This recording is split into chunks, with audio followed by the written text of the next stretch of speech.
How's it going, everybody? So we're currently going through the usual process of when something new, in this case a new hero, gets added to the game.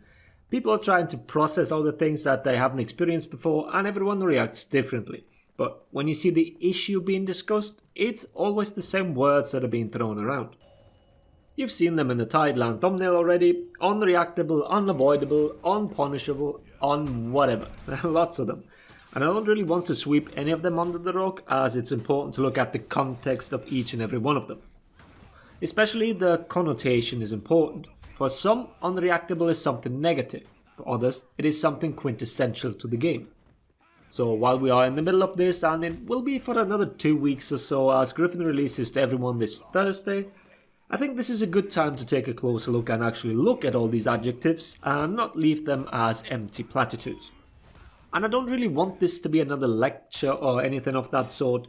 For us, community disagrees on a fundamental level how this game should be designed. Changes that some see as absolutely necessary, others consider as the last straw. It is impossible to please everybody, a statement that can be made for every game, but not to the degree that can be observed with us. Over the years, we've seen a lot of trial and error in what features work and which clearly do not. But as some do work on some skill levels, people are hard to convince that in the grand scheme of things, it is bad to keep or to re-implement. Which is pretty much what Unreactable is all about. That word is the big boogeyman in the community and probably the most divisive one of them all. You guys know my stance on this topic, so I don't think I have to elaborate here. I am in favour of unreactable offense, and the game does need unreactable offense, but as it mostly was Griffin's release and with that his kick that started the idea for this video, I want to go over a few things specifically about this move. For one, yes, the move is unreactable and is supposed to be unreactable. Sitting there and waiting so you can dodge the moment orange pops up is not the way to play against the hero. You need to know the combos from the hero and understand when in his chain he can link to the kick, and then make the read to either dodge or wait for a different follow-up.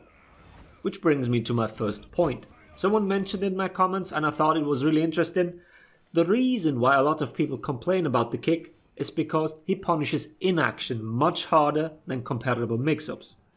I've compared it to Blackbriar's Shield Bash or Undodgeable Heavy Mix-Up in a previous video. It should pop up right now if you want my 2 cents on the damage of the kick.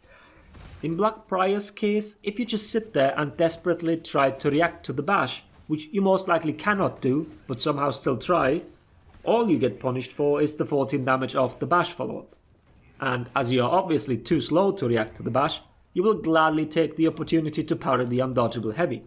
Against Griffin, if you do it like that, he's gonna take a huge chunk out of your HP bar, as it's an inverse mix-up compared to BP's or Shaolin's, as I've explained in the previously mentioned video. This leads to the perception that the kick is somehow much stronger, despite requiring the same type of read, and being more punishable, but we'll get to unpunishable later in the video. But I've mentioned 2 things here already.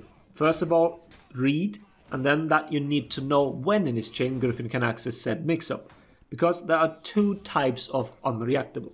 You can probably identify even more if you try it hard enough, but let's just stick with the 2. The first one that people really dislike is if something is just flat out too fast. It's unreactable because of its speed. The second option, and much more accepted in the community, are mix-up that simply have too many options, and all of those together make it unreactable, as you cannot distinguish between all of those, which forces you to make the read. Most charged bashes fall into that category, Warden's Shoulder Bash being the oldest of them all. While it's gotten plenty of complaints, simply because of how effective it is also the most accepted. People are okay with having to make a read to counter it. I've also said this many times in the past. The reason for why it's accepted is because if you look at the Shoulder Bash options separately, you can easily avoid and react to each and every one of those options. 700 MS for a level 1 bash is in the realms of slow for most players. So people probably don't even realize that they are making a read. It's actually quite often that people argue they can react to the whole mix-up, which is impossible even for the biggest reaction monsters in our community. For Griffin's kick, it's a little different. The kick's 500 MS, which makes it too fast, and it is part of a mix-up that doesn't have an easy tell that it's starting up. You can't rely on your ingrained reaction. Oh, it glows orange, I better dodge. That can work against Warden, but it will never work against Griffin. This is also a reason why the Warden changes from the testing ground makes sense. You have a clear cue that you now need to make a read. Giving Griffin access to the kick after every single move, that would be a nightmare on the other hand. So making a mix-up feel good to play against and it being effective is an almost impossible task. Which leads us to the next word, unavoidable. I get it, sometimes it feels like despite the correct read, somehow the input doesn't register in time and you still get hit. That's a result of a very small dodge window and sometimes multiple buffered guard switches. While frustrating, no doubt, I think the term unavoidable is just a little misleading. Very few things in games fall in that category.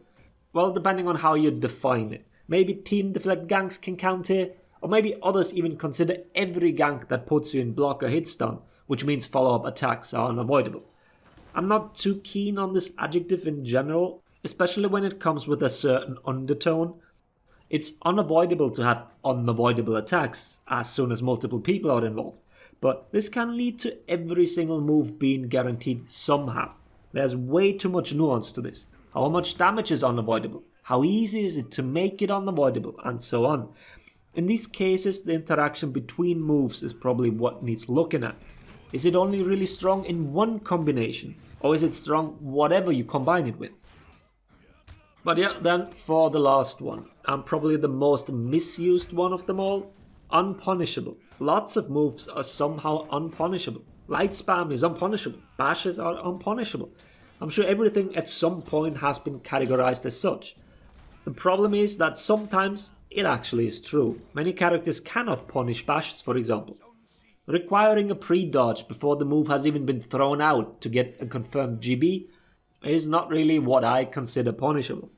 Black Prize Shield Bash has the lowest recovery currently of, well, at least of the dodge bashes, and heroes like Shugo are pretty much fucked as they have no way to actually punish the BP for using it.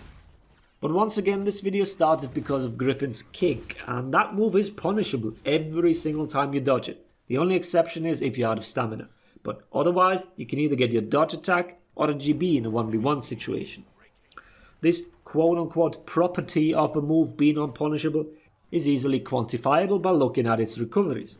There is no debate whether it falls in that category or not. Numbers will tell you.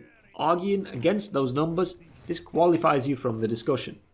So I'm not quite sure why this one is being brought up. Does For Honor have problems with this? And are some matchups heavily skewed because of it? Definitely. But exactly because of that, we should properly use the term for when it's applicable and not use it out of frustration in the hopes that the word will catch someone else's attention who will agree with them.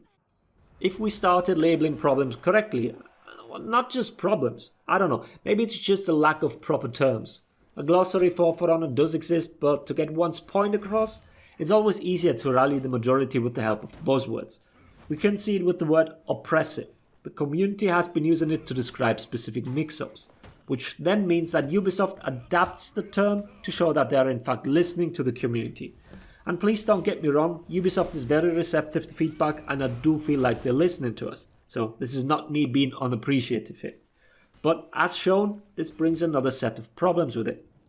To sum this up, I wish all of us would start using these terms more carefully and not with a certain intention behind it. I'm certainly part of the problem. I tend to state my opinions in a very extreme manner, whether it's to play towards the whole ranting personality or just to bring a point across in a very decisive manner. I'll try and do better in the future, but the whole dilemma is also probably a reason why the surveys that Ubisoft hands to us are us having to assign numbers and check boxes a lot of the time, as it's a lot easier to interpret their gathered data. But yeah, having said all that, I hope the video was interesting. Thanks for watching. Laters everybody.